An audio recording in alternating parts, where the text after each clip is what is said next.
नमस्कार।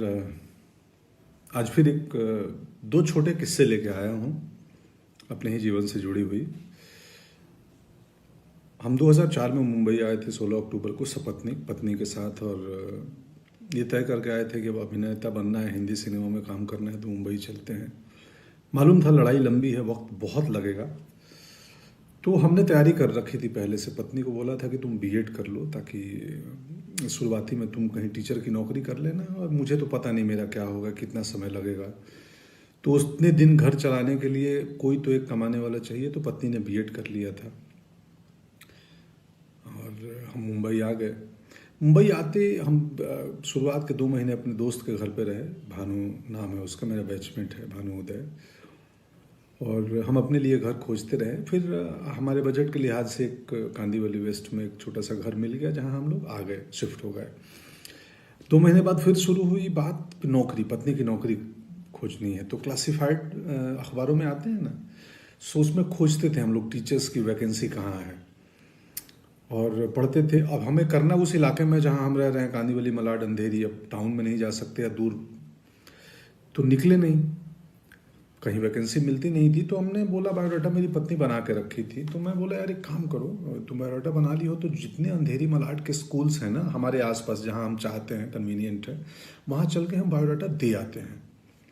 वो बोली ऐसे कैसे दे दोगे, वैकेंसी निकली नहीं है और कैसे ऐसे दे दोगे, कोलकाता से आई हैं तो वो दरबार जाने नहीं देंगे, या मतलब क्या कहेंगे लोग, वैकेंसी है नहीं, क्यों आए कौन। मैं बोले क्या हो जाएगा, क्या होगा, ज़्यादा से ज़्यादा ये तो नहीं बोलेंगे ना कि यू आर अंडर अरेस्ट, आप अंदर आए कैसे, चलिए जी आप गिरफ्तार होते हैं, अब चलिए थाने। तो चलते हैं ना। बोली तुम, मुझे नहीं मालूम, तुम अजीब आदमी हो। मैं बोला अरे प्रयास करने में क्या गया है, होगा होगा, नहीं होगा क्या कर लेंगे, पकड़ लेंगे, जान मार देंगे, चलो। तो गए हम लोग एक मलाड के गोरेगांव के स्कूल में, बड़े स्कूल में, और हमने दरवान पूछा क्या है, गार्डन ने बोला नहीं रिसेप्शन पे मिलना है, कुछ जानकारी लेनी है, यहाँ लिख दो। चले गए। मैं नहीं गया, वो गई थी, मैं बाहर खड़ा था। रिसेप्शन पे ये बोलना उसको मत बताना बायोडाटा, उसको बोलना कि मुझे रिसेप्शन से कुछ इन्फॉर्मेशन लेनी है। अंदर गई और उन्होंने बोला भाई एक बायोडाटा है, मैं टीचर की नौकरी खोज रही हूँ। तो रिसेप्शन पे जो महिला बैठी थी उन्होंने बोला हमारे पास वैकेंसी तो है नहीं, बट ठीक है आप आई हो तो दे दो, हम एडमिन तक पहुँचा देंगे, अगर उनकी ज़रूरत हुई तो आपको बुलाएंगे। कट्टू सिनेमा वालों की भाषा है कट्टू, मतलब इसके बाद मैं एक दूसरी कहानी पे आता हूँ। बायोडाटा दे दिया, उस महिला ने बोला कि एडमिन तक खबर दे दूंगी, ज़रूरत पड़ी कभी लगी तो बुला देंगे। आ गई, बोले चलो ठीक है, बस हमने अपना काम कर लिया।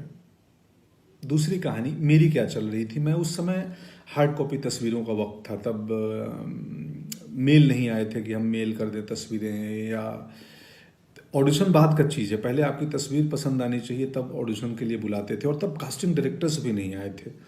अभी जो बहुत सारी कंपनियां हैं, बहुत सारे लोग हैं, करते हैं और अच्छा काम कर रहे हैं। तो हम जाके, उस वक्त कास्टिंग डायरेक्टर नहीं होते थे, तो डायरेक्टर का कोई एसोसिएट डायरेक्टर या असिस्टेंट या प्रोडक्शन के लोग भी कास्टिंग कर लेते थे।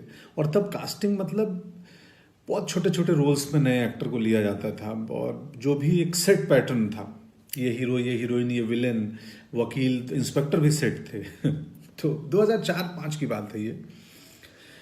तो मैं जाता था दफ्तर में, दरवान रोक दे कहीं बड़ी कंपनी, किसी फिल्म ऑफिस में गया, तो मैं बोलता था कि यार मेरे को बोला किसने बुलाया है, मैं बुलाया नहीं, मेरे को ईश्वर जी भेजे हैं कि वो राहुल, रवि, जो भी नाम है उस एसोसिएट की, उनसे मिलना है, ईश्वर जी भेजे हैं। बोला अच्छा।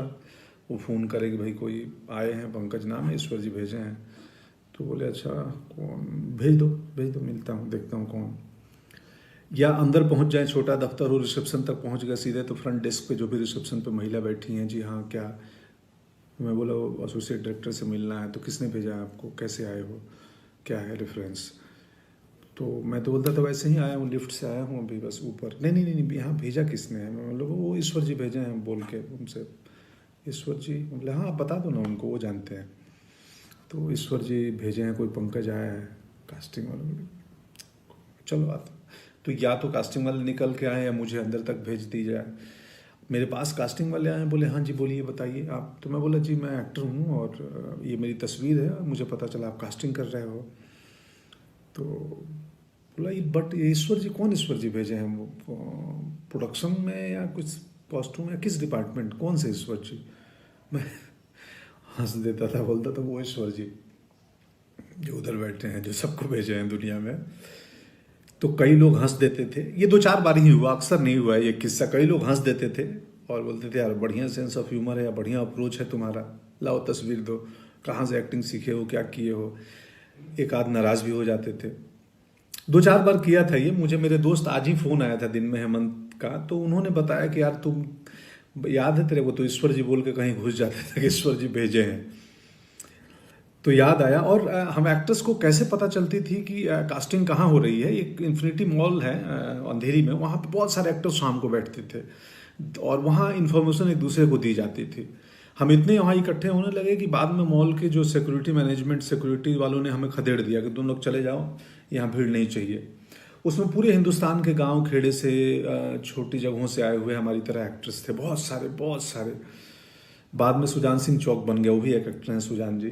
हम बहुत सारे दोस्त हैं, अब नाम लूंगा तो 1000 नाम हो जाएंगे जो वहाँ बैठते थे। पत्नी की कहानी पे बायोडाटा दे के चली आई, एडमिन में जाएगा। दूसरे दिन कॉल आया कि जी आप आइए, एक इंटरव्यू के लिए प्रिंसिपल ने कॉल किया है। वो गई, इंटरव्यू दी, उनकी नौकरी हो गई, पढ़ाने लगी, हमारा दुकान चल गया। और मैं ईश्वर के बहाने से दफ्तर दफ्तर घूमते रहा। मेरे ईश्वर काम नहीं आ रहे थे, कास्टिंग नहीं हो रही थी, थोड़ा वक्त ज़्यादा लगा। ईश्वर काम आए, मौके मिले, बहुत सारे मौके धीरे धीरे मिलने लगे।